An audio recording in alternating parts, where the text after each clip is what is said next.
Hindi kontento ang iba't ibang grupo sa aksyon ng pamahalaan sa flood control scandal.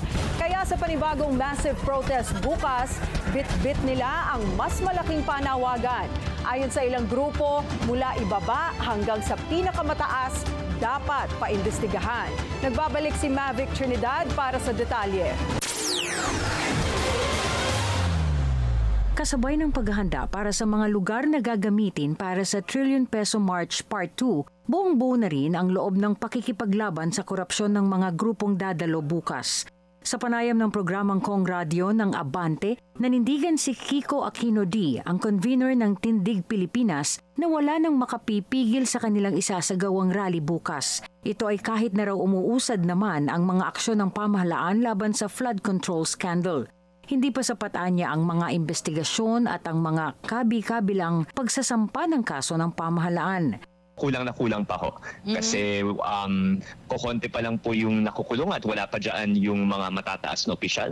At saka yung binawi pong yaman ay tatak lang po dun sa hundreds of billions na ninakaw dahil sa katiwalaan in the last few years. Sa ngayon, 8 sa 15 empleyado ng DPWH ang nasa kustodiya na ng Sandigan Bayan. 8 kongresista na rin ang pinaplanong kasuhan. Bukod pa yan sa mga kontraktor na nauna ng kinasuhan at pinagsauli ng mga umano'y kinulimbat nilang kabangyaman mula sa taong bayan. Nais naman ni Dee na bigyang bigat ang mga pagbubunyag ni dating Congressman Zaldi Co sa kanyang mga video. Kaisa siya na pauwiin si Ko upang magpaliwanag pero hindi niya dapat baliwalain ang pamahalaan ng mga pahayag nito. Maging ang grupong bayan ni Teddy Casino ay hindi kontento sa pagtrato ng pamahalaan sa iskandalo ng flood control projects. Ang main message po natin, lahat ng sangkot dapat managot.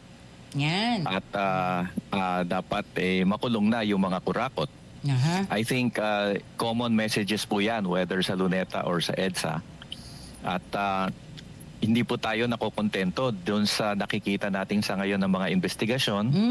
Pagpa-file ng mangilan-ngilang mga kaso, tingin namin dapat mas marami pang mga congressman, senador ang makasuhan talaga.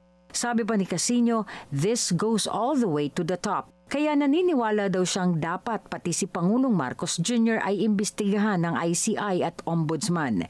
Makikibahagi bukas sa Trillion Peso March Part 2 ang Tindig Pilipinas sa People Power Monument at sa Luneta naman ang grupong bayan na tatayo para sa temang Baha sa Luneta. Para sa Agenda Weekend, Mavic Trinidad, Abante.